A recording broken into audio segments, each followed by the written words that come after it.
Eh bien bonjour tout le monde, on se retrouve aujourd'hui pour une nouvelle vidéo sur la restauration de ma Peugeot 103. Aujourd'hui nous allons réaliser le déballage de la partie cycle de ce projet. Alors avant que la vidéo commence, je tenais à vous faire un nouveau petit point sur l'avancée du projet. Également vous mettre au courant sur 2-3 changements qui vont avoir lieu sur ce dernier. A l'heure actuelle, le cadre n'a toujours pas été finalisé car il y a quelques points qui nous gênent, dont celui du réservoir. Ce dernier, après avoir été ressoudé une bonne dizaine de fois, continue à fuir dès lors que l'on met le produit pour rendre l'intérieur étanche. Puisqu'il a tendance à être assez puissant, il refait fondre le fond du réservoir et par conséquent le peu de ferraille qu'il reste. Ce problème sera bientôt réglé avec très certainement un changement de tôle complètement pour le bas du réservoir. Cela nous permettra de gommer définitivement ce problème. Quant à la boîte à outils d'origine, cette dernière avec le temps a été piquée avec des bouts de fer manquants. Par conséquent, j'ai décidé de prendre une nouvelle boîte à outils pour la remplacer si cette dernière n'est pas récupérable. Je saurai ça au fil du temps. Enfin, pour la partie moteur, je ne suis pas encore certain sur quoi prendre, mais ce qui est sûr, c'est qu'il s'agira d'un système de piston en refroidissement liquide avec de la puissance brute. Tout cela se confirmera par la suite lors du déballage de la partie moteur. Voilà pour cet aparté, maintenant place à la vidéo. Du coup là on est sur un colis de 50 Factory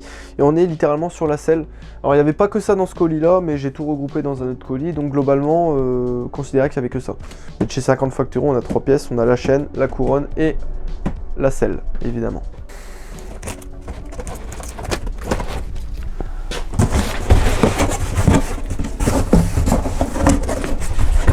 Donc pour la selle, on est tout simplement sur cette magnifique pièce là. Donc c'est une selle chopper, donc on est sur une selle confortable, puis surtout bien conçue pour les gens qui sont quand même assez grands, etc.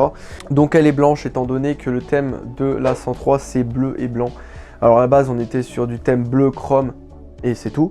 Là on a décidé de faire un peu thème blanc, étant donné qu'il y a beaucoup d'éléments également qui vont être blanches sur la bécane, comme les roues par exemple. Oui, les roues, je ne vais pas prendre du chromé, étant donné que le chrome ne tient pas sur les roues. Je ne savais pas au moment où j'ai fait la dernière vidéo, mais effectivement, le chrome a du mal à tenir sur les jantes, donc autant prendre des jantes blanches et puis les garder le plus longtemps possible, tout simplement. Donc on est quand même, mine de rien, sur une pièce qui est pas trop mal niveau gueule, on va pas se le cacher là-dessus. Et puis voilà, donc on est en blanc chromé, puis du coup le cul en noir, mais tout ça on s'en fout parce qu'on le verra pas. Voilà, donc ça c'est pour la première pièce pour 50 facto. Donc pour la couronne, on est tout simplement sur cette pièce là. Je vais pas forcément vous faire une complète là-dessus, hein. On est sur une pièce, on est sur une couronne quoi, rien de plus logique, avec les bons diamètres, donc c'est-à-dire le diamètre 98 pour des jantes bâton et diamètre 94 pour des jantes rayon. Faites attention si vous commandez les mêmes, faites bien attention de prendre les bons, parce que si vous prenez les mauvais, vous pourrez tout simplement pas les monter, c'est pas le même diamètre. Pour la chaîne, j'ai pris une chaîne typée standard, hein, YBN en 415H, je sais même pas ce que ça signifie. Voilà, 122 maillons, c'est tout ce que je sais. Puis voilà, bon, c'est vraiment très simple, hein. C'est une chaîne vraiment basique. Et puis voilà. Donc ensuite on a la magnifique petite boîte à outils. Alors encore une fois, je vais faire une petite aparté là-dessus. Je pensais que la boîte à outils d'origine était sauvable. Et effectivement, après y avoir passé vraiment beaucoup trop de temps, on en a déduit que ça valait plus le coup d'en racheter une. Il va quand même essayer de la sauver de son côté. Si vraiment il n'y arrive pas, il se prendra pas la tête et on repeindra celle-là. Tout simplement. On est sur le plus basique de basique, hein, 17 balles. Déjà, ça... Quand tu vois la qualité de la peinture, la qualité des boules, etc. C'est un peu de la qualité de merde. Donc c'est une boîte à outils des types basiques, de type 103 SP évidemment. Mais non, il est vrai que qualitairement parlant, ce produit là, très honnêtement, je suis un peu déçu. C'est un peu claqué au sol, on va pas se le cacher. Je vais vous mettre un peu plus proche, hein, mais avec la lumière, franchement, honnêtement, niveau peinture, surtout ce côté là, c'est nul. C'est nul à chier. Il y a un com là, alors que la pièce est neuve. Enfin ouais. C'est 17 balles quoi, c'est un peu de la merde, je pense que j'aurais dû prendre la qualité au-dessus. Alors pourquoi je ne l'ai pas prise en chromé, très important, la chromée elle coûte 64 € et c'est une chrome de très basse qualité. Donc très honnêtement ça valait pas le coup de la prendre chromée. Puis en plus de ça, la SPR a la boîte à outils bleue et non chromée. Donc par conséquent j'ai pas pris la chromée. Mais je voulais prendre la chromée de base. Ensuite on a là le pneu avant, donc attention tout doom. Voilà, donc il s'agit évidemment d'un Hutchinson GP1, donc c'est un pneu quand même assez haut de gamme, hein, on va pas se le cacher. Je sais plus c'est combien le pneu, mais c'est pas donné. On est du coup sur effectivement un GP avec la certification 120 km/h max. Petit aparté là-dessus, à la base je voulais faire le rodage sur des pneus de merde, donc des pneus servis qui vendent 50 facto. Et bon, on m'a dit honnêtement, autant prendre des pneus de qualité direct et puis être en sécurité sur la route parce que des pneus servis, honnêtement, c'est peut-être un peu de la merde. Après, je sais pas, je connais pas. Mais j'ai préféré prendre le Hutchison GP1 direct, quitte à rechanger un peu plus tard, on s'en fout. Mais du coup, ouais, on est sur du tendre, littéralement. Hein. Bon, l'arrière, par contre, c'est tout en bas du colis. Donc, je vous le ferai pas là. Je vous ferai pas le déballage de l'arrière tout de suite. Je vous le ferai peut-être un petit peu plus tard, quand on arrivera en bas. On va faire le poste de conduite maintenant, donc le poste de pilotage. Donc là, on est sur une pièce quand même un petit peu de qualité. Alors là, c'est pas du 50 facto, c'est pas du VSX. Là, on est sur du eBay. Donc c'est un guidon lisse, mais avec un style particulier. Donc on est sur un guidon carré, hein, comme ça. Touc, touc, touc, touc, touc. Étant donné que c'était beaucoup plus adapté, puisque je rappelle que je suis quelqu'un qui est assez grand. Alors autant être très bien positionné sur la bécane. Donc c'est un style assez particulier, mais par contre le point positif c'est qu'on est très haut. Et du coup on a pas mal au dos à chaque sortie ou à chaque balade, etc. Surtout que je rappelle que ce sera des balades assez exceptionnelles quand même. Je vais pas aller au taf avec ça, vous vous en doutez bien. Ça a été une pièce très compliquée à trouver, surtout celle-là en particulier, parce qu'ils vendent mais c'est coupé à la moitié. Mais c'est beaucoup plus court. Donc ça a été un peu la merde pour la trouver. Bon là on déballe une des pièces les plus chères de cette partie cycle. Alors je l'ai mis dans la partie cycle. Certains diront c'est la partie moteur. C'est vrai que c'est un peu les deux. Mais moi je la prends plus dans la partie cycle que la partie moteur. On est sur une pièce un petit peu jolie quand même. Donc pour ceux qui n'ont pas reconnu, on est sur le Doppler ER2. On est sur le variateur embrayage, donc c'est un variateur qui fait les deux, il fait variateur et embrayage. Donc globalement, on m'a très fortement conseillé de prendre ça. On m'a très fortement aussi conseillé de le rectifier, étant donné qu'il est peut-être voilé. Bon, je vais vous montrer, ça sera plus logique que parler comme ça, pour rien dire, surtout que j'y connais rien. Donc là, on a l'axe, tout simplement. La mousse. Et là, du coup, on a le variateur embrayage. Donc ouais, effectivement, hein, c'est une très belle pièce. Hein. Là, on est vraiment sur une pièce de qualité. Bon, du coup, on a poulie, embrayage et variateur. Bon, c'est toute la pièce, le variateur, je crois.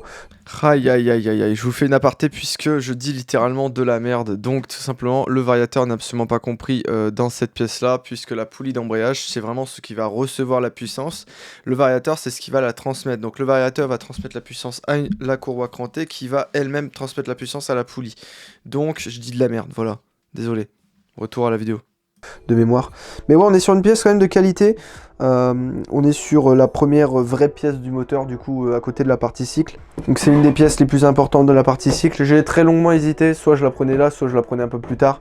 Vu qu'on fait vraiment tout ce qui est partie cycle, j'ai décidé de la prendre là maintenant. Mais c'est vrai que je l'aurais pris plus tard, ça aurait rien fait. De toute façon, je pense que je vous la remettrai dans la vidéo prépa de moteur. Enfin, je la remettrai en tout cas à côté, étant donné que c'est une pièce aussi moteur. Voilà. Ensuite, on a les garde-boue. Donc là, attention, les garde-boue, je n'ai pas pris le bas de gamme, j'ai pris le milieu de gamme. Il y avait bas de gamme, qui étaient à 30 balles, milieu de gamme, qui étaient vers les 60. Et enfin, on a très haut de gamme, qui étaient à plus de 100 euros. Je vais pas te le cacher que 100 euros là-dedans, ça m'aurait... Par conséquent, je ne l'ai pas fait. J'ai pris une qualité au-dessus, mais pas non plus... Mais voilà, j'ai pris le juste milieu. Je vais te la mettre là comme ça, puis te la montrer un peu plus proche après. Donc voilà, on est sur du coup là le garde-boue arrière, donc en full chromé, donc ça c'était prévu, hein, c'était planifié dès le début de toute façon. L'arrière, l'avant, etc. Les détails seront en chromé, c'était très important. Simplement la fourche vous verrez un petit peu plus tard, mais elle ne sera pas chromée, elle sera couleur cadre, étant donné qu'une fourche chromée comme ça, c'est un petit peu plus compliqué à trouver, puis en plus ça fait partie de la face avant, donc ça fait partie de la fourche, enfin ça allait prendre les coups, etc. Bref, j'ai préféré la faire en deux couleurs carrosserie plutôt que la faire couleur chromée.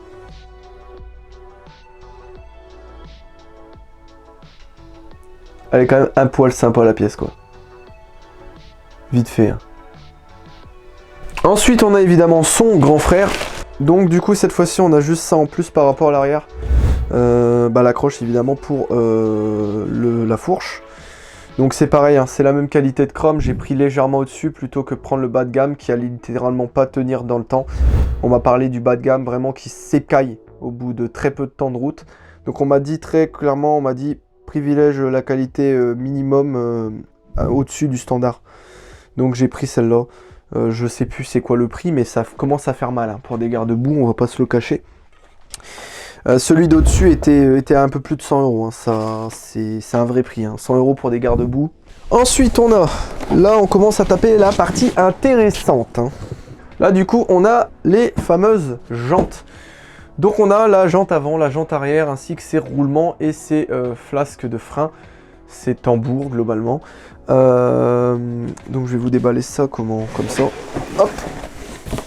Comme ça, du moins un minimum quand même. Merci le grand angle.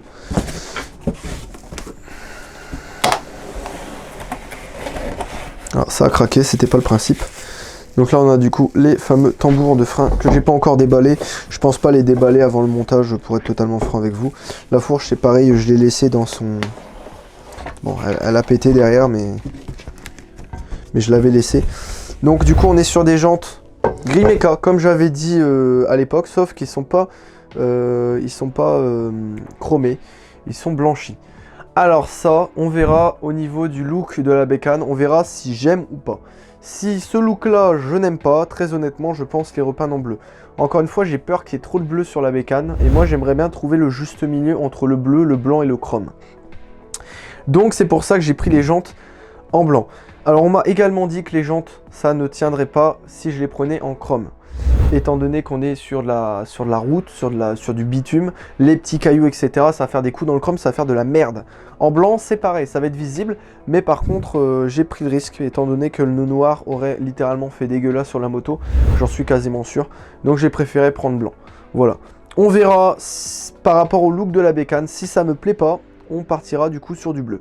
Mais je pense honnêtement, très sincèrement, les laisser comme ça, étant donné que ça fait un rappel pour la selle. Voilà, tout simplement. Donc ça, c'est les axes. Et on a du coup la roue avant. Tout simplement. Ensuite, du coup, on a le pneu arrière. Alors là, on est sur de la très grosse monture. C'est pareil, hein, c'est en kit évidemment. On est sur du Tchison aussi, du Tchison GP1. On a la ref ici, je crois, de mémoire. Voilà. On est sur du Tchison GP1. La seule certification, c'est que là, on est pour la roue arrière. Par conséquent, on est sur un pneu en 3 quarts. Donc on est sur du 17 pouces 3 quarts, donc c'est énorme. Alors évidemment ça va être aussi également pour la motricité, parce que je rappelle qu'on va quand même avoir pas mal de patates, donc il vaut mieux motricer, c'est quand même mieux. Donc pour le pneu avant on est sur du 2 1 quart, et à l'arrière on est sur du 2 3 quarts. C'est pour ça que la différence là est énorme, c'est parce qu'on est vraiment sur du extrême presque. Voilà, donc c'est bon pour ce gros colis là. Là on va passer au plus croustillant, j'ai envie de vous dire. Là vraiment l'étape creuse, l'étape phare de la partie cycle. On va passer à la fourche.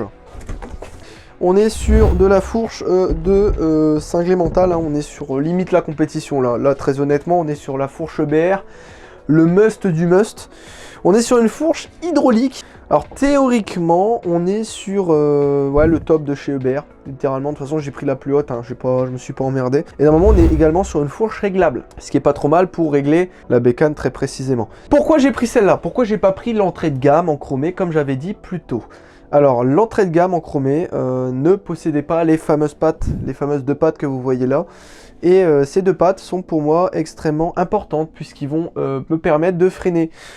Étant donné qu'actuellement on va freiner là-dessus, mais je pense config terminé, rodage terminé, il va falloir encaisser un peu plus de freinage étant donné la puissance de l'engin. Donc je pense passer en frein hydraulique à l'avant uniquement, je ne vais pas mettre un frein hydraulique à l'arrière, mais du coup par conséquent ça va commencer à être très sérieux niveau frein, etc. et niveau châssis. Donc c'est par conséquent j'ai privilégié la qualité de la fourche plutôt que d'autres paramètres. Là on va être sur une fourche de qualité, on va être sur du freinage de qualité, bref, j'ai préféré prendre celle-là que prendre une entrée de gamme qui littéralement allait être pas terrible, on va pas se le cacher. Donc voilà, ça normalement ça va être repeint, en théorie, on verra bien. Donc si on repeint, ça sera couleur bleu carrosserie évidemment, bleu de la 103 de base. Donc là on va taper du coup la fin du kit. Alors donc du coup donc avec les kits des pneus, donc je rappelle du Tchison GP1 1 quart et GP1 3 quarts pour l'arrière, on avait ces chambres air là.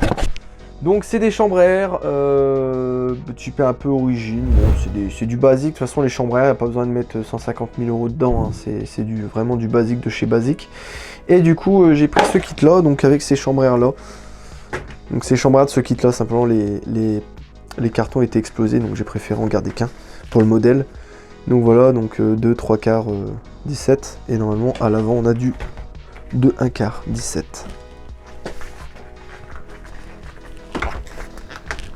Quelque part, écrit, ça m'arrangerait. Ce sera pas écrit. Ce sera pas écrit, hein. Ce sera pas écrit, hein, 2, 1 quart 17, hein. Bon bref, voilà, on a ces chambres à air là. C'est des chambres à air vraiment, vraiment basiques, qui feront le taf à 100 000 %, j'en suis sûr.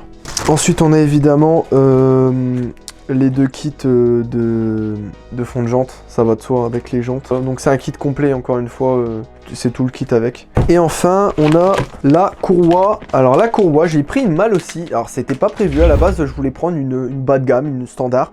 Et en fait il y avait des promos sur la malle aussi, donc j'ai dit bah allez, je prends la malle aussi, je prends de la marque, au moins je suis sûr. Du coup on est sur une courroie typée basique, malle aussi, hein. Je me suis pas gouré de ref, on dirait que je me suis gouré de ref avec le booster à l'arrière, mais non, je ne me suis pas gouré de ref. Il s'agit bien du modèle pour Peugeot 103. Voilà. Bon, il y a des petits stickers, j'avais pas fait attention. Donc voilà. Oui, j'ai également du coup acheté les fameux Silent Block du bras oscillant, évidemment, qu'ils n'étaient pas fournis avec. Ça, je trouve c'est une aberration, vraiment un bras oscillant à quasiment 300 balles. Je trouve quand même affolant qu'ils aient pas mis les Silent Block avec, mais enfin bref, on n'en fera pas le monde, hein. Puis ensuite, on a les deux petites olives d'Axe, voilà. Et le support de la boîte à outils. Voilà. Donc voilà les amis, j'espère évidemment que cette vidéo vous a plu. Si elle vous a plu, n'hésitez pas à lâcher un like, à partager, à commenter. Et d'ici là, portez-vous bien, à très bientôt.